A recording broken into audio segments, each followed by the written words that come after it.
Hello' guys, কি খবৰ? আশা কৰিছোঁ সকলোৱে খবৰ ভাল। আজি আমাৰ শতবৰ্ষ অনুষ্ঠানৰ দ্বিতীয় দিন আছিল। তাত আছিল শোভাযাত্ৰা আৰু বৰষাৰণী বিষয় আহিছিল। তাত কি কি হ'ল দেখুৱাবলৈ চেষ্টা কৰিম। ইয়াত আছে মোৰ লগত মৃগাংক নাথ, ফুলাঞ্জলি নাথ আৰু আমি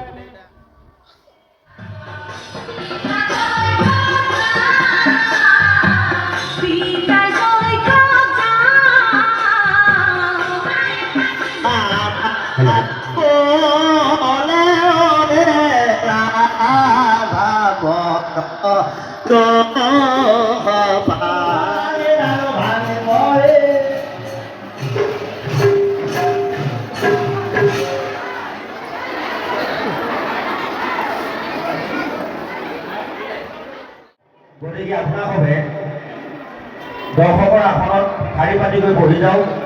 তেখেতে নামঘৰত এবাৰ সেৱা লৈছে।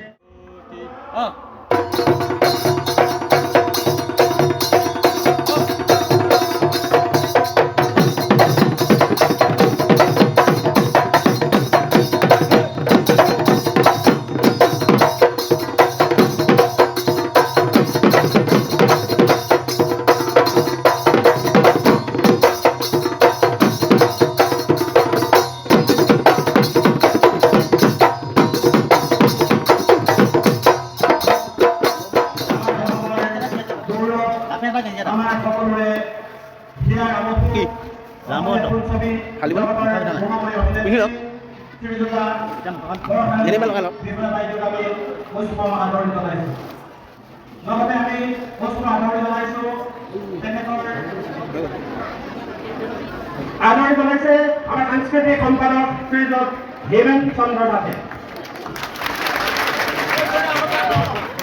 এয়া শৰাইভাগ আগবঢ়াইছে শ্ৰীযুত পংকজ নাথ বাদলাই।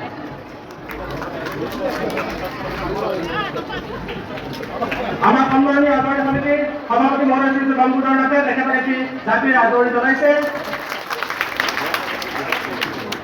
আমি এইবাৰ আদৰণি জনাব খুজিছো আজি আমাৰ মাজত উপস্থিত হোৱা অসমৰ চলচ্চিত্ৰ জগতৰ এগৰাকী বিশিষ্ট অভিনেত্ৰী, অসমৰ মান, অসমৰ সন্মান শ্ৰীযুত বৰষাৰণী বিষয় বাইদেউ। এয়া আদৰণি জনাইছে আমাৰ আদৰণি সমিতিৰ সম্পাদক শ্ৰী জ্যোতিপ্ৰসাদ নাথ মহোদয়।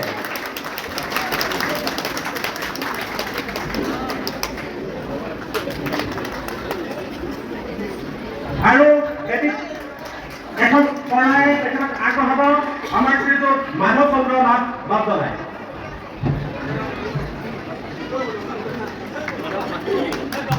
আৰু তেখেতক আমি এটা অসমীয়াৰ সন্মানীয় জাতি তেখেতক আমি আগবঢ়াব বিচাৰিছো। তেখেতকো আগবঢ়াব আমি শ্ৰীযুত মাধৱ চন্দ্ৰ নাথ বাদলাক অনুৰোধ জনাইছো।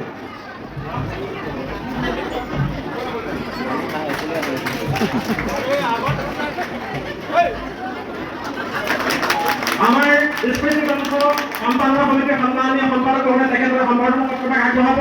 তাৰ প্ৰাকখনত আমি সম্বৰ্ধনা পত্ৰভাগ আপোনালোকৰ সন্মুখত লাভ কৰি দিব খুজিছো।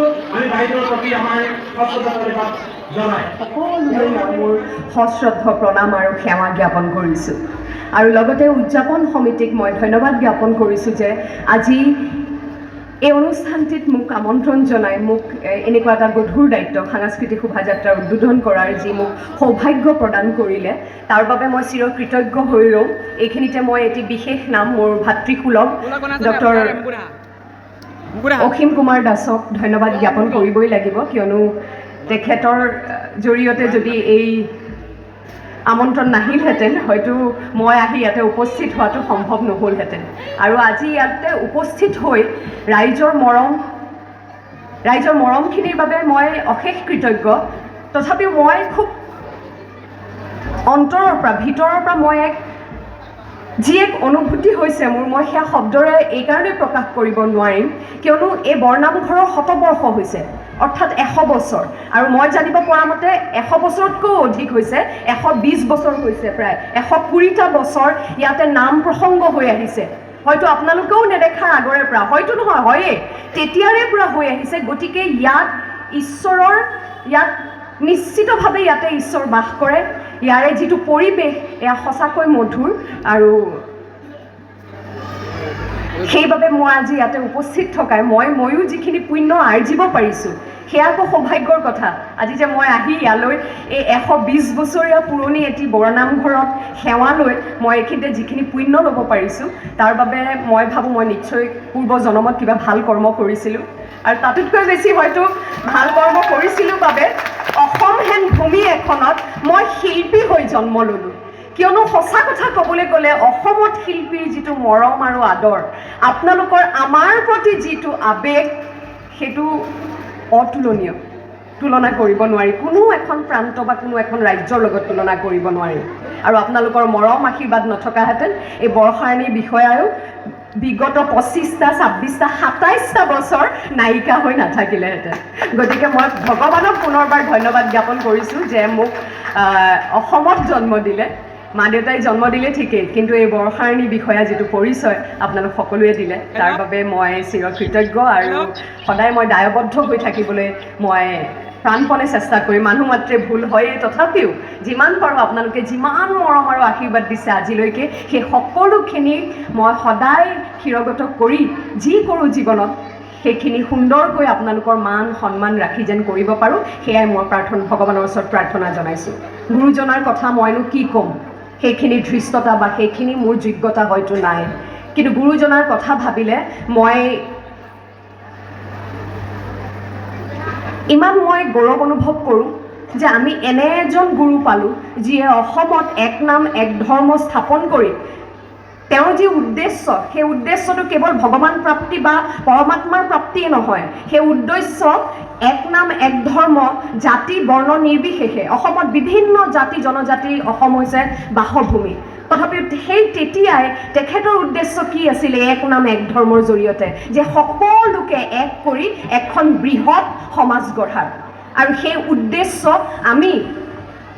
এতিয়া আমি বিশেষকৈ জ্যেষ্ঠসকলে আমাৰ যুৱ প্ৰজন্মৰ মাজত এনেকৈ আজি যিটো আপোনালোকৰ প্ৰচেষ্টা, সেই প্ৰচেষ্টাৰ জৰিয়তে মই ভাবোঁ কণ ইয়াতে ল'ৰা ছোৱালী দেখিছোঁ কণ চুৰিয়া পিন্ধি আহিছে, দেখিয়ে ভাল লাগি গৈছে। এই পিটকনি চুৰিয়া পিন্ধি আহিছে, সেইজন দেখিছোঁ।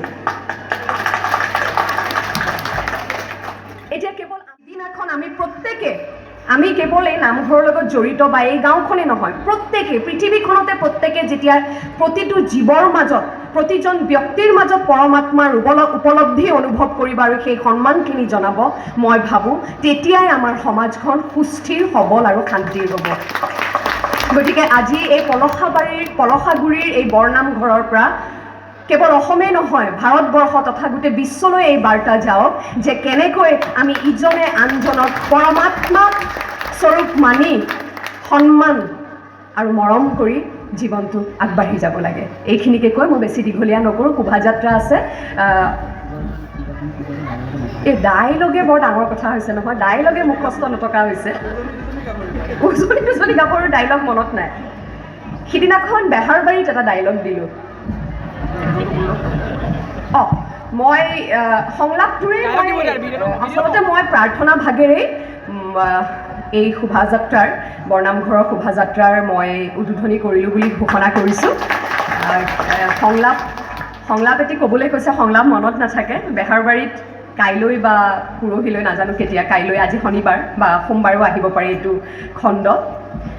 জবাই কিবা ভাগ্যৰ কথা কয়, যেতিয়া মই কওঁ যে নিজেই আগভাগ ল'ব লাগে আৰু এতিয়া বিয়াখনৰ এছাইৰ লগত, তেতিয়া তেওঁ ভাগ্যৰ কথা কয়। ভাগ্যত যি আছে হ'ব আৰু। তেতিয়া মোৰ চৰিত্ৰটোৱে, বিজুলী বৰুৱাৰ চৰিত্ৰটোৱে কয়, ভাগ্য সকলো ভাগ্যৰ ওপৰত এৰি দিলে নহ'ব জবা, অন্তৰখন বৰ কোমল, এটা আঁচুৰ পৰিলেই চিৰাচিৰকৈ ফালি যায়। তাৰপিছত টুপ টুপকৈ পৰিবলৈ, তাৰপিছত টুপ টুপকৈ নিগৰি পৰে তেজ, অন্তৰৰ ৰঙা কেঁচা তেজ। আৰু যেতিয়া তেজে কৰাল বান্ধে, তেতিয়া অন্তৰখনো কঠুৱা হৈ পৰে। বৰ সংলাপ মনত নাই, আৰু এটা মনত আছে, সেইটো আকৌ কৈ এতিয়া মানে এই কি ক'ব আৰু, এই যন্ত্ৰটোত কেমেৰাটো দি পালে মহা বিপদ হ'ল বুজিছে। এতিয়া এটা সংলাপেৰে গোটেই মঞ্চবিলাকত কৈ মই ধুনীয়াকৈ চলি থাকিব পাৰিলোহেঁতেন, এতিয়া মহা বিপদ হ'ল নহয়। গোটেই ইউটিউবখনত মোৰ একে এটা সংলাপে আছে বুজিছেনে।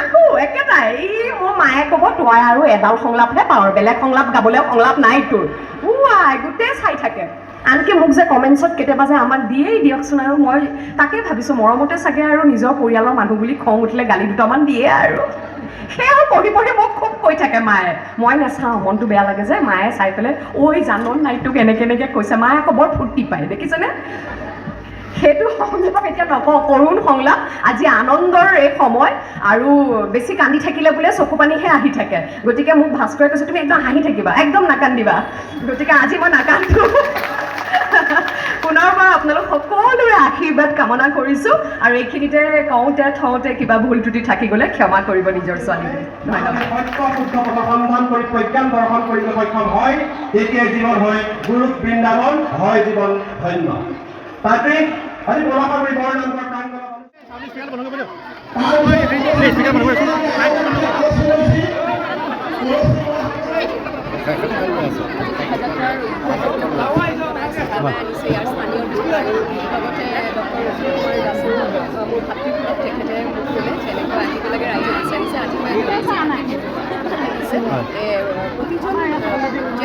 প্ৰতিজন ব্যক্তিয়ে আত্মীয় যেনেকৈ গামোচা পিন্ধি আছে বা চিনাকি হোৱাৰ লগে লগে আপোনালোকে যি সেৱা বিচাৰিছে মুকলি সভাত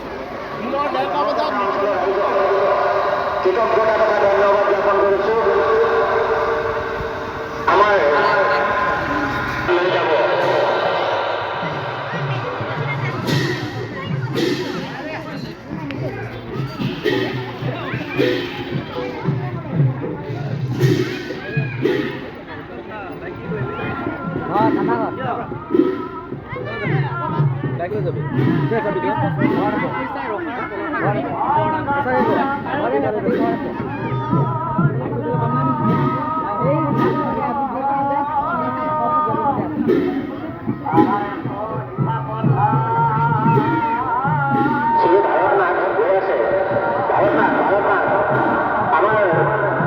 বেণ্ড পাৰ্টি শিল্পীসকল ৰৈ আছে আমাৰ বেণ্ড পাৰ্টি শিল্পীসকল ৰৈ আছে আমাৰ অভিজ্ঞতাসকলে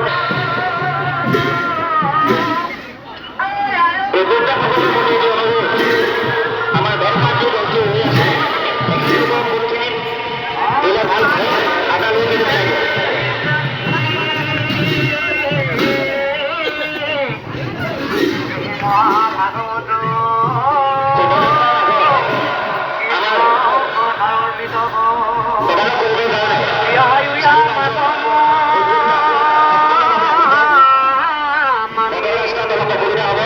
নিৰ্দিষ্ট এটা চাইডত আপোনালোকে টকা কৰিব আৰু হাততে ঘুমাই গামোচা লৈ যাব কংগ্ৰেছ তাত আমাৰ বেণ্ড পাৰ্টি দলটো হৈ আছে সেই বেণ্ড পাৰ্টি দলটো চলাব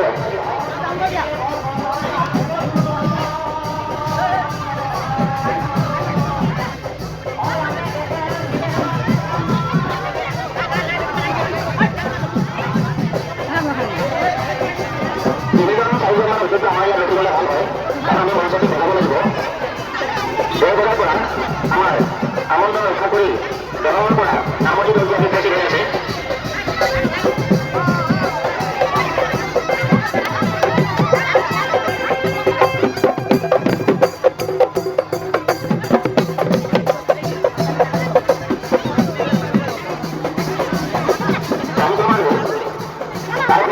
আমাৰ নিজৰ নিজৰ গতিকে আপোনালোকে নিজেই গাড়ীসমূহ ইখনৰ পিছত সিখন মিলাই ল'লে ভাল হয়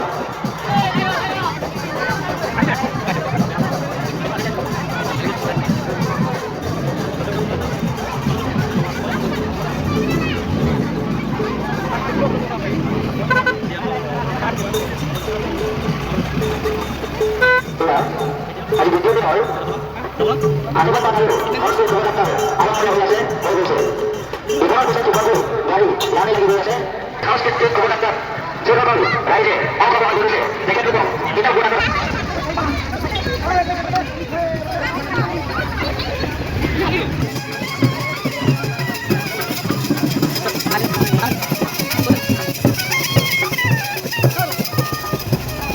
কেনেকুৱা লাগিছে ইয়াত আহি খুব ভাল লাগিছে ভাল লাগিছে নে তোমালোকে ইমান ধুনীয়াকৈ নিজকে দেখুওৱা চুৰিয়া পিন্ধি আহিছা কি ভাল লাগিছে সকলোকে ছোৱালীবিলাকে মেখেলা চাদৰ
ৰেখে চিন্তু মনে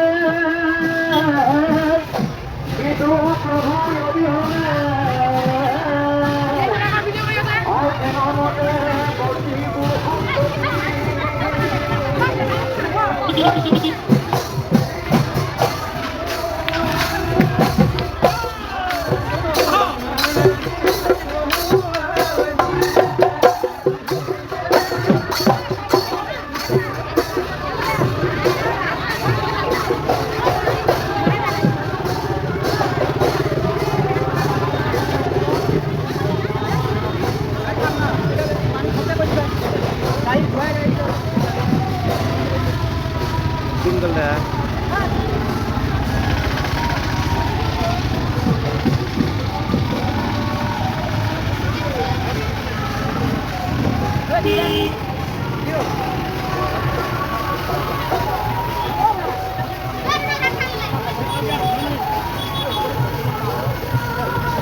আৰু বন্ধুবৃন্দ ইতিমধ্যে আহি আমাৰ মঞ্চ প্ৰৱেশ কৰিছেহি নাচি নাচি আমাৰ গুৰুজনাৰ যি আদৰ্শ সংজ্ঞাতৰ যি পৰম্পৰা সেয়াই অসমত বিৰাজমান আৰু ব্যক্তিগতভাৱে আমাৰ এই অনুষ্ঠানৰ মঞ্চটো এতিয়ালৈকে চলি আছে।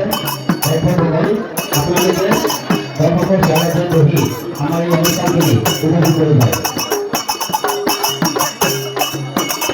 যিসকল লাইনৱাইনে আমাৰ এই অনুষ্ঠানটি কালিৰ পৰা